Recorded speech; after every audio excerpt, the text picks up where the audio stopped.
اور بھی کئی ممالک شامل ہیں جو کہ بڑی اہمیت رکھتے ہیں عالم اسلام کے تمام بڑے مسائل کے حوالے سے. تیسری بات یہ کہ پاکستان جو ہے اس کا جو مسئلہ فلسطین کے حوالے سے اصولی موقف ہے وہ بدستور اس میں کوئی تبدیلی نہیں آئی ہے، اور اس کے جو 4 بنیادی پہلو ہیں وہ بدستور وہی ہیں کہ ہم ایک آزاد، خود مختار، غیر منقسم فلسطینی ریاست کا قیام چاہتے ہیں، اور جس کا دارالحکومت جو ہے وہ بیت المقدس ہونا چاہیے، اور اس کی سرحدیں 1967 کی جنگ سے پہلے کی جو سرحدیں انہی پر مشتمل ہونی چاہیے. اور ہم نے جو اس میں شرکت کے حوالے سے مشروط 3 شرائط رکھی ہیں وہ بالکل واضح ہیں، جو کہ کل کے جو دفتر خارجہ کا بیان جاری ہوا اس میں واضح کی گئی ہیں، اور وہ یہ ہیں کہ دیرپا امن کے قیام کے لیے اور جو انسانی زندگی کو بحال کرنے کے لیے تمام ضروریات ہیں ان کی ان انٹرپٹڈ سپلائی، اور پھر آپ ریکنسٹرکشن کی طرف جائیں گے. تو یہ 3 پہلو ہیں جس میں پاکستان شرکت کر رہا ہے، اور یہ واضح کرنا ضروری ہے کہ جو غلط فہمیاں پیدا کی جا رہی ہیں کہ پاکستان کسی ڈس آرمامنٹ میں یا حماس کو غیر مسلح کرنے کے منصوبے کا حصہ بننے جا رہا ہے، تو یہ بالکل غلط ہے. ایسی کوئی بات نہیں ہے، اور پاکستان اس قسم کے کسی منصوبے میں شریک نہیں ہوگا. تو اس کا کیا باقاعدہ کوئی اعلان کیا جائے گا؟ کیونکہ اگر ہم ویسے بھی دیکھیں اسرائیل کا کردار بڑا ایک وائلنٹ قسم کا کردار رہا ہے، غزہ امن کے حوالے سے ان پہ ٹرسٹ بھی نہیں کیا جا سکتا. تو اس میں پاکستان کیا 2 ٹوک ہی بات کہے گا یا ابھی مزید جو ہے ڈیولپمنٹ ہونا دیکھے گا، اس کے بعد ایک واضح موقف اس حوالے سے آئے گا جو آپ نے ڈس آرمامنٹ کی بات کی ہے؟ دیکھیے میں نے بتایا جس طرح کے جو 3 پہلو ہیں جو پاکستان جن مقاصد کے لیے اس منصوبے میں شامل ہو رہا ہے وہ بالکل واضح ہیں، اور وہ یہ ہیں کہ ہم چاہتے ہیں کہ وہاں پہ دیرپا امن قائم کیا جائے، ہم چاہتے ہیں کہ وہاں پہ جو ہیومینیٹیرین ریلیف ہے اس کی ان انٹرپٹڈ سپلائی کو بحال کیا جائے، اور وہاں پہ تیسری بات ریکنسٹرکشن کا آغاز کیا جائے. ہم ان 3 چیزوں میں شریک ہو رہے ہیں. اس کا مطلب یہ نہیں ہے کہ جو بھی چیز ہمیں کہی جائے گی ہم اس میں شریک ہو جائیں گے، اور یہ ایک مشاورت کے عمل سے ہم آگے بڑھیں گے. اور دیکھیں جو مسلم ممالک نے بڑی ذمہ داری اور احتیاط کے ساتھ اس چیز کو واضح کیا ہے کہ ہم فلسطین، اس کا بنیادی مقصد فلسطین میں امن کا قیام ہے، ان کی جان مال عزت جو ہے اس کا احترام اور تحفظ ہے. اس کا مقصد جو ہے کوئی فلسطین دشمنی کے ایجنڈے کو آگے بڑھانا نہیں ہے. تو اس بارے میں ہمارا موقف ہمیشہ سے اصولی رہا ہے، اور ہم نے عالمی جو دباؤ ہے ہمارے قومی سلامتی، ہمارے نظریات اور اصولوں کے حوالے سے، چاہے وہ مسئلہ کشمیر پہ ہو، چین کے ساتھ رابطوں پہ ہو، ایٹمی پروگرام پہ ہو، وہ ہم نے کبھی بھی قبول نہیں کیا، اور انشاءاللہ آئندہ بھی نہیں کریں گے. صحیح ہو گیا. سعید محمد علی صاحب، ایک اور ایشو ہے گرین لینڈ کا. میں ذرا آپ کا انالیسس جاننا چاہوں گا گرین لینڈ والے تمام تر مسئلے کے اوپر. Now that Donald Trump has said کہ اگر دنیا کی حفاظت کے لیے ہمیں ایک برف کا ٹکڑا ہی چاہیے تو اس میں کیا مطلب مسئلہ کیا ہے اس چیز کے اندر. تو گرین لینڈ کا جو مسئلہ ہے وہ ڈونلڈ ٹرمپ مذاکرات سے حل کرتے ہوئے آپ کو نظر آ رہے ہیں؟ کیونکہ ہمیں تو یہ لگ رہا ہے کہ جس ملک کے پاس معدنیات ہیں اور جس ملک کے پاس آئل ہے اور وہ اپنا حفاظت نہیں کر سکتا، وہ آئل اور معدنیات ڈونلڈ ٹرمپ کی ہیں. میں آپ کی بات سے کسی حد تک متفق ہوں. اس کی وجہ یہ ہے کہ پوری دنیا کی جو اگر آپ تاریخ دیکھیں تو یہ ایک تکلیف دہ حقیقت ہے کہ دنیا کی تاریخ پاور پالیٹکس ہی ایکسپلین کرتی ہے. اصول، عالمی قوانین، عالمی اداروں کی اہمیت اسی وقت ہوتی ہے جب ایک ریاست مستحکم بھی ہو، معاشی طور پہ خوشحال بھی ہو، اور فوجی اعتبار سے مضبوط اور تیار بھی ہو. تو میرے خیال میں اس میں پاکستان کے لیے بھی سبق ہے کہ دنیا کا جو نظام ہے وہ ایک تلاطم خیز دور سے گزر رہا ہے، اور اس میں ہم ایک ذمہ دار اور پیس کو پروموٹ کرنے والی ریاست کے طور پہ دنیا میں ابھرے ہیں اور مانے اور جانے جاتے ہیں. لیکن ہم اپنی حفاظت سے غافل نہیں ہیں، اپنے مفادات سے غافل نہیں ہیں، اور ان پہ سمجھوتا نہیں کریں گے. جہاں تک گرین لینڈ کا معاملہ ہے تو میرے لیے اس میں کوئی حیرانگی کی بات اس لیے نہیں ہے کہ دیکھیں امریکہ کا جو اس دہائی میں سب سے بڑا آبجیکٹو ہے وہ اپنی یونیپولارٹی کو مینٹین کرنا ہے، چین کے رائز کو ڈسرپٹ کرنا ہے، اور اس کی جو گلوبل سپلائی چین ہے اس کو ڈینائی کرنا ہے. تو جو چین کی ٹیکنالوجیکل ڈیولپمنٹ ہے، اس کی جو انڈسٹریل اور اکنامک پروگرس ہے، اس میں بڑا اہم رول جو ہے ٹیکنالوجی کا ہے. اور یہ جو جدید ترین ٹیکنالوجی ہے اس میں ریئر ارتھ منرلز کی بہت کلیدی اہمیت ہے. تو امریکہ کی کوشش ہے کہ وہ جو ممکنہ فیوچر میں ایسے ممالک ہیں جہاں پہ ریئر ارتھ منرلز ہیں ان سے چین کو ڈینائی کیا جائے, ڈپرائیو کیا جائے. البتہ حیرانگی لوگوں کو شاید اس لیے ہو رہی ہے کہ دیکھیں تیسری دنیا, مشرق وسطیٰ اور افریقہ میں جو معدنیات سے مالا مال ممالک ہیں ان کو تو مغربی طاقتیں ایکسپلوئٹ کرتی رہی ہیں, لیکن شاید یہ پہلی دفعہ ہے کہ مغربی طاقتوں کو بھی امریکہ کی اس جو ہے دباؤ کا سامنا کرنا پڑ رہا ہے, جس کے نتیجے میں ڈیفینیٹلی یورپین یونین میں تشویش ہے, جس کے نتیجے میں جو نیٹو ہے اس کے مستقبل پہ سوال اٹھائے جا رہے ہیں. لیکن میں سمجھتا ہوں کہ اس پہ امریکہ اور یورپ کے تعلقات بھی کافی متاثر ہوں گے, لیکن امریکہ چونکہ ایک بہت بڑی فوجی طاقت بھی ہے, اور اگر وہ سمجھتا ہے کہ گرین لینڈ سے اس نے ان کے معدنیات پہ اسی طرح قبضہ کرنا ہے جس طرح ابھی وینیزویلا میں ان کی حکومت کو معزول کر کے ان کے وینیزویلا کی تو ایگزامپل ہمارے سامنے اور دیکھتے ہیں جی ڈونلڈ ٹرمپ تو بہت کچھ بیان بھی دے رہے ہیں اور یورپ بھی اس حوالے سے اپنا ایکشن بھی دے رہا ہے. تھینک یو سو مچ محمد علی صاحب. بہت کچھ شفٹ ہو رہا ہے جی انٹرنیشنلی, ہم دیکھ رہے ہیں ورلڈ نیو آرڈر کی طرف بڑھنے کی بات یورپ کر رہا ہے, لیس ریلائنٹ امریکہ پہ ہونے کی بات کر رہا ہے. اب دیکھتے ہیں آنے والے دنوں میں یہ معاملہ مزید کیسے انفولڈ ہوگا. چلیں جی یہاں پر بریک لیتے ہیں اور بریک کے بعد واپس آتے ہیں.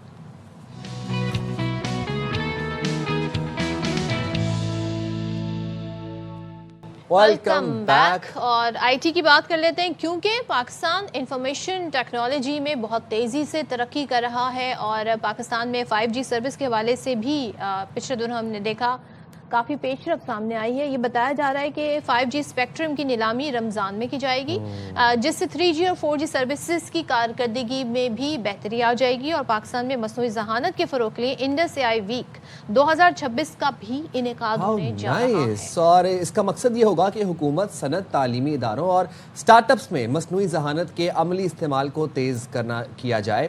اچھا جی, انڈس آئی جو AI ویک ہے اس میں پالیسی سازوں, ٹیکنالوجی ماہرین, جامعات, اسٹارٹ اپس, طلباء اور عام شہریوں کی شمولیت ہوگی. پروگرام میں قومی technology showcase, start up session, سرمایہ کاروں سے روابط, AI skills training, certifications, gaming اور AI تجرباتی ارینا شامل ہے. تو بہت مزے کا یہ انڈس ویک ہونے جا رہا ہے. Very informative and very important to build networks. اس میں کیا کیا ہے اس پہ بات کر لیتے ہیں. ہمارے ساتھ موجود ہیں وفاقی وزیر برائے information technology Shiza Fatima. Thank you so much Shiza Fatima join کرنے کے لیے. سب سے پہلے تو ذرا یہ بتائیے گا انڈس AI ویک 2026 کے بعد پاکستان میں, بلکہ پہلے تو بتائیے گا اس میں ہے کیا, پاکستان کے لیے کیا کیا اپرچونٹیز ہیں اور کیا کیا اس میں سیشنز ہوں گے. آنریبل پرائم منسٹر کا جو ڈیجیٹل نیشن پاکستان کا ویژن ہے, جس میں واضح ہے کہ AI کے لیے حکومت پاکستان کیا اقدامات لے رہی ہے, وہ ہم اپنی قوم کو بتائیں, یوتھ کو بتائیں, بچوں کو بتائیں کہ AI کے انفراسٹرکچر میں ہم کیا انویسٹمنٹ کر رہے ہیں, اپنے بچوں کی ٹریننگ میں ہم کیا انویسٹمنٹ کر رہے ہیں. جس طرح کہ پچھلے سال ہم نے دیکھا کہ ہم نے 3 لاکھ بچوں کو مختلف AI ٹریننگز پاکستان میں دی, کچھ لو ٹیک تھیں, کچھ ہائی ٹیک تھیں, اور اسی طرح سے اس سال ہمارا تقریباً 7 سے 8 لاکھ بچوں کو یہ ٹریننگز دینے کا ایک پورا منصوبہ ہے, جس کے ذریعے ہم بچوں کو جو ہے وہ اکوپ کریں گے. تیسری جو ہماری ایک مقصد ہے وہ یہ ہے کہ اویئرنیس اور ٹریننگز اور لرننگ کا ایک پورا ایکو سسٹم جو ہے اس کو ہم کیسے فروغ دے سکتے ہیں. سو نہ صرف اسلام آباد کے اندر 9 اور 10 تاریخ کو ہم ایک پوری ایکسپیرینس کی ایکٹیویٹی کر رہے ہیں, جس کے اندر audio reality, augmented reality, virtual reality, AR VR کے حوالے سے, روبوٹکس کے حوالے سے, اور ہماری 1000 بچے کو ہینڈز آن ٹریننگ, 5000 بچے کو اویئرنیس اور ایتھیکل اور سیفٹی پہ ٹریننگ. تو ٹریننگز کا اور ایک پوری نیشن وائڈ موومنٹ کا جو ہے وہ ایک میں کہوں گی کہ اس کو تھرسٹ ملے گا, اور 2026 جو شروع ہو رہا ہے وہ یہ اس کا ایک گرل. اچھا, یہ جو شیزہ بتائیے گا, اب انڈس AI ویک 2026 ہونے جا رہا ہے, کیا یہ صرف اسلام آباد تک محدود ہوگا یا پھر باقی جو شہر ہیں وہاں پر بھی اسی کو ہم کچھ سرگرمیاں دیکھیں گے, کچھ ایونٹس وہاں پر بھی ہوتے ہوئے دیکھیں گے؟ تو جیسے کہ میں نے بھی کہا کہ ہم انشاءاللہ ہماری کوشش یہ ہے کہ ہم اسلام آباد میں تو ہم ایک انشاءاللہ بہت بڑا ایک ایکسپیرینس کا اور ٹریننگز کا ایونٹ کرنے جا رہے ہیں, مگر اس کے ساتھ ساتھ ایک بہت اہم لیڈرشپ سمٹ کرنے جا رہے ہیں. اور اس لیڈرشپ سمٹ میں پاکستان سے باہر سے جو AI کی, جو دنیا کی انڈسٹری کے AI کے ہیڈز ہیں, لیڈرز ہیں, ایکسپرٹس ہیں, کنسلٹنٹس ہیں, پروفیسرز ہیں, وہ تمام لوگ پاکستان آئیں گے. ایک ہڈلز ہوں گی, پینلز ہوں گی, ڈسکشنز ہوں گی. تو اس حوالے سے وہ لوگ جو کہ پہلے اے آئی کے ان کو اویئرنیس نہیں ہے یا وہ اس شعبے سے تعلق نہیں رکھتے, ان کے لیے میں اگزامپل دوں گی. اگر وہ پینلز اٹینڈ کرتے ہیں یا وہ ہماری اویئرنیس ٹریننگز اٹینڈ کرتے ہیں یا وہ ایون انڈسٹریل ایکسپو دیکھتے ہیں, تو ان کو یہ اندازہ ہوگا کہ ٹیکنالوجی جو ہے وہ کن کن جو چیلنجز ہیں ان کا سلوشن وہاں پہ اویلیبل ہے. آپ نے کہا کہ یہ پلیٹ فارم جو ہے ٹریننگ اور سکلز فراہم کرے گا, تو یہ جو ٹریننگ اور سکلز ہوں گے ان کی جو سرٹیفکیشنز ہے, کیا اس کو سرکاری یا بین الاقوامی سطح پر تسلیم شدہ بنایا جائے گا؟ دیکھیں جو اے آئی ویک ہے وہ تو 1-2 دن کا ایونٹ ہے, تو اس پہ جو چھوٹی چھوٹی ٹریننگز ہوں گی اس کی سرٹیفکیٹس تو ہم ضرور دیں گے, but there obviously short trainings ہیں, انٹروڈکٹری ٹریننگز ہیں, کوئی بہت ڈیپ ٹیک ٹریننگز تو نہیں ہوں گی. لیکن اس سے جو ایک میں سمجھتی ہوں کہ ہم نے جو اپنی یوتھ کے اندر ایک ان کو ایکسپوجر دینا ہے, ایک ان کا ویژن جو ہے اس کو براڈن کرنا ہے, ان کا ہورائزن ان کے سامنے جو آج آنے والی دنیا جو جابز آف دا فیوچر ہیں جو ان کے لیے لامحدود اپرچونٹیز لے کے آ رہی ہے وہ ان کے سامنے کھولنی ہے. تو میرے خیال سے کہ یہ ایک ٹریگر ہوگا جہاں پہ ہمارے جو ینگ لوگ ہیں, ہماری جو یوتھ ہے, وہ ایک اس کے لیے ایک ایکسپوجر ضرور ہوگا تاکہ ہم جو ہیں وہ آنے والے وقتوں میں وہ اپنے فری ٹائم میں اس کو پروڈکٹیو بنائیں, ٹریننگز لیں. اور جو حکومت پاکستان کی ٹریننگز ہیں جو ہم گوگل کی, آئی بی ایم کی, میٹا کی, ہواوے کی, زیٹی کی, ان تمام ٹریننگز کو جو وزیر اعظم پاکستان نے اپنی یوتھ کے لیے اویلیبل کیا, سرٹیفکیٹس کو اویلیبل کیا. اچھا ایک بات بتائیے گا, حکومت یہ جو اے آئی اسٹارٹ اپس ہیں ان کے لیے کسی قسم کی کوئی ٹیکس مراد دے گی یا پھر کوئی خصوصی انکیوبیشن سپورٹ, کوئی اس طرح کا سپورٹ سسٹم ہوگا؟ دیکھیں جو نیشنل اے آئی پالیسی ہے اس کے اندر ایتھیکل اے آئی ڈپلائمنٹ, سیکیور اے آئی ڈپلائمنٹ کی بات ہے, اے آئی انفراسٹرکچر کی بات ہے. اس کے اندر ہم نے بات کی کہ کیسے ہم نے بچوں کو ٹرین کرنا ہے, ہم نے پروڈکٹس کے اوپر کام کرنا ہے. تو میں پھر ایک بار یہی کہوں گی کہ اس کے اندر انشاءاللہ وزیر اعظم پاکستان جو اناؤنسمنٹس کریں گے وہ اے آئی پالیسی کی ایک جو مینیفیسٹیشن ہے یا اس پہ جو عمل درآمد ہے اس کے حوالے سے وزیر اعظم پاکستان وہاں پہ اناؤنسمنٹس بھی کریں گے. اور جو اے آئی پالیسی کے مختلف پلرز ہیں, ستون ہیں, ان کے اوپر ایک پینل ڈسکشنز, ڈیپ ٹاکس اور فائنلی ایک روڈ میپ جو ہے وہ دیا جائے گا کہ کیسے ہم اس اے آئی پالیسی کو ٹھیک. اچھا شیزا, میں یہ بھی جاننا چاہ رہی ہوں کہ ہم اگر صرف آرٹیفیشل انٹیلیجنس کے حوالے سے بات کریں تو خطے کے جو دیگر ممالک ہیں اس میں پاکستان کہاں سٹینڈ کرتا ہے, اور دوسرے عالمی مارکیٹ میں ہم اے آئی میں اپنا کب مقام بنا سکیں گے؟ دیکھیے پاکستان جو ہے, میں خطے کے حوالے سے تو ہمیشہ ایک بہترین ہمارے پاس جو ایگزامپل ہے وہ یہ ہے کہ پچھلے سال جب ہم نے مئی میں ایک جنگ لڑی تو میرے خیال سے اس جنگ نے ہماری پوزیشن کو بڑا واضح کر دیا, کیونکہ وہ جنگ ایک کنونشنل وارفیئر نہیں تھی خالی, اس میں پورا ایک ٹیکنالوجی کا ایک پہلو تھا جس حوالے سے میرے خیال سے کہ پاکستان نے اپنا پورا لوہا منوایا. اور پاکستان کی افواج انڈر دا لیڈرشپ آف ہمارے جو فیلڈ مارشل صاحب ہیں, انہوں نے ایئر چیف کی سربراہی میں جو ہماری ان تمام جو ملٹری کی لیئرز ہیں انہوں نے ایک سائبر وارفیئر جو کی, ہمارے سٹیزنز نے, ہمارے اداروں نے, ہمارے ڈپارٹمنٹس نے, ہماری ٹیلی کام انڈسٹری نے جو ایک ٹیکنالوجی کے اوپر جو کی بنیاد پہ جو جنگ لڑی اس کا ایک بہت کلیدی کردار تھا اس کو جیتنے میں.